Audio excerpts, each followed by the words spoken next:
नमस्कार। वस्तुतः इस जीवन में हम लोग फलित ज्योतिष, ग्रह, शकुन अपशकुन आदि को मानते हैं। अनेक लोग ऐसे हैं जो इन चक्रों के बीच में घिरे रहते हैं। आप अखबारों में देखेंगे, टीवी में देखेंगे, लोगों के भविष्य बताने वालों की भीड़ है। तो आज हम लोग इस पर चर्चा करेंगे कि इसकी वास्तविकता क्या है। फलित ज्योतिष वस्तुतः हमारे देश की विद्या नहीं है। एस्ट्रोनॉमी जिसे हम कहते हैं, गणित ज्योतिष, यह हमारे देश की विद्या है। और वराह मिहिर जैसे इस तरह के ज्योतिषी हुए थे, एस्ट्रोनॉमर हुए थे, जिन्होंने हमें बहुत कुछ दिया, सत्य का ज्ञान कराया। और जो कुछ भी आज हम तिथियों के विषय में, चंद्र ग्रहण, सूर्य ग्रहण आदि के विषय में जानते हैं, वह उन्हीं के माध्यम से जानते हैं कि कब चंद्र ग्रहण लगेगा, कब सूर्य ग्रहण लगेगा, कब कौन सी तिथि होगी, हम पहले ही जान लेते हैं। ग्रहों की जो हमारे हैं गतियां हैं, उनको देख करके हमें इस चीज का आकलन हो जाता है। और ऐसे महापुरुषों ने हमें इसका ज्ञान दिया, हम उन्हें साधुवाद देते हैं और उनके ऋणी हैं। लेकिन जो फलित ज्योतिष है, जिसमें हम लोगों का भविष्य बताते हैं कि आगे क्या होगा, और केवल भविष्य ही नहीं बताते हैं, हम यह भी बताते हैं कि अगर आप ये उपाय कर लें तो जो आपको ये आगे घटना घटने वाली है, यह नहीं घटेगी। वस्तुतः फलित ज्योतिष यह पूरी तरह से अवैज्ञानिक विद्या है। इसमें कोई वैज्ञानिकता नहीं है। सामान्यतया मनुष्य जो है वह अपने भविष्य को लेकर के परेशान रहता है, और भविष्य को लेकर के इसलिए भी परेशान रहता है कि भविष्य अज्ञात होता है। जिसके विषय में परेशान होना चाहिए और जिसका सही उपयोग करना चाहिए, वह है वर्तमान। उसके विषय में हम न परेशान होकर के हम भविष्य के विषय में परेशान रहते हैं, यह हमारी मूर्खता होती है। भविष्य सबके लिए अज्ञात है, और वह जब जैसा आना होगा उसमें कोई परिवर्तन नहीं कर सकता है। जिसमें परिवर्तन हम नहीं कर सकते हैं, उसके लिए हम परेशान होते हैं।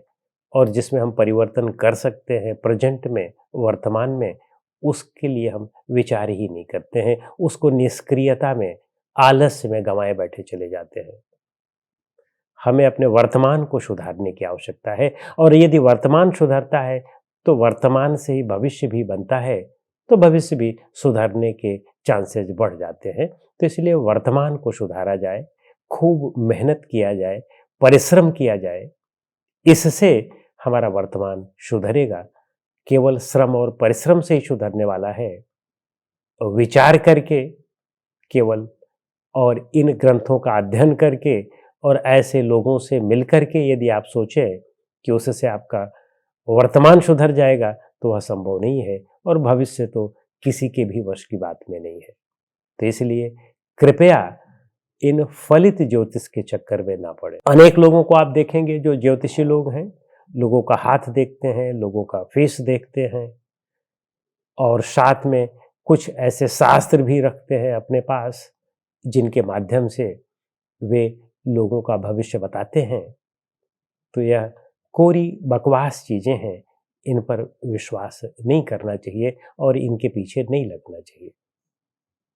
और साथ में शकुन अपशकुन की जो बात होती है कि इस दिन हमें इस दिशा में नहीं चलना चाहिए, और कोई ऐसा दिन होता है कि जिसमें हमें उस दिशा में जाना चाहिए, या सामने से बिल्ली रास्ता काट दे तब जो है हमें जो है रुक जाना चाहिए।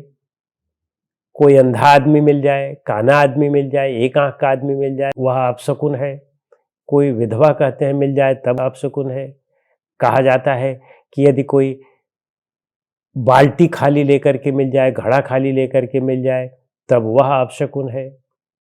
यह सारी चीजें निरर्थक हैं, और यह उन्हीं लोगों पर काम करती हैं जिनमें बुद्धि नहीं होती है।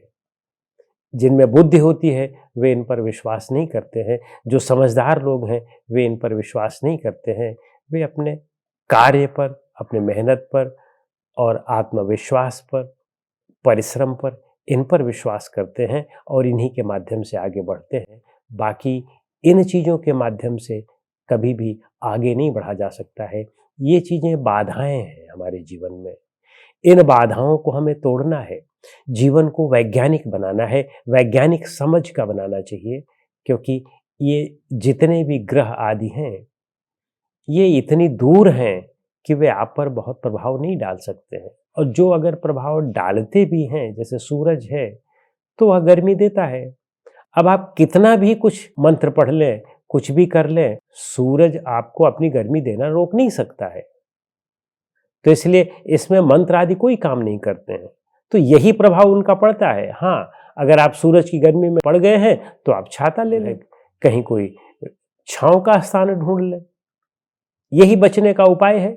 बाकी आप कहें कि कोई मंत्र पढ़ लें या किसी को खाना खिला दें या किसी विशेष प्रकार का कपड़ा पहन लें या चिड़ियों को दाना डाल दें, उससे आपका जो है सूरज का गर्मी का प्रभाव कम हो जाएगा, तो यह केवल मूर्खता है, अज्ञानता है, भोलापन है, नासमझी है।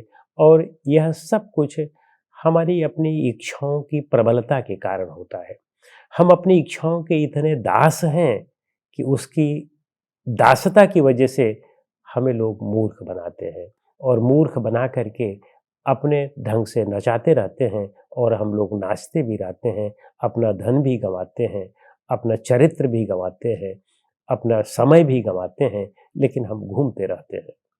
तो हमारा यही निवेदन है कि इन सब से बचा जाए, अपने परिश्रम पर ध्यान दिया जाए और सत्य पर ध्यान दिया जाए, उसका आचरण किया जाए, इच्छाओं को कम किया जाए, उनके वशीभूत ना रहा जाए।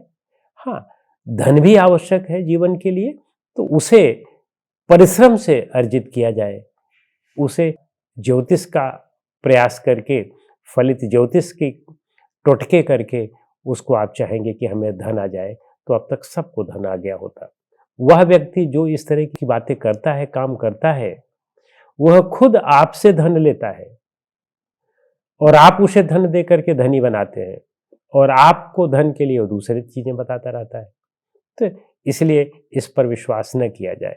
ग्रह का वास्तविक मतलब क्या होता है? ग्रह का मतलब होता है पकड़ना, ग्रहण करना। हमें ग्रह ने पकड़ रखे हैं, इन बाहरी ग्रहों ने हमें नहीं पकड़ रखा है।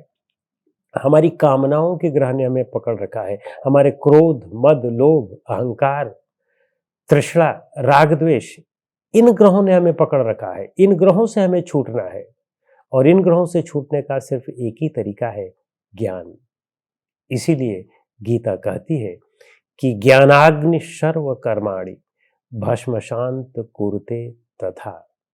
हे अर्जुन, ज्ञान की अग्नि से अभी आप सभी कर्मों को भस्म कर सकते हैं। अपने सभी कर्मों को केवल ज्ञान की अग्नि से ही भस्म किया जा सकता है।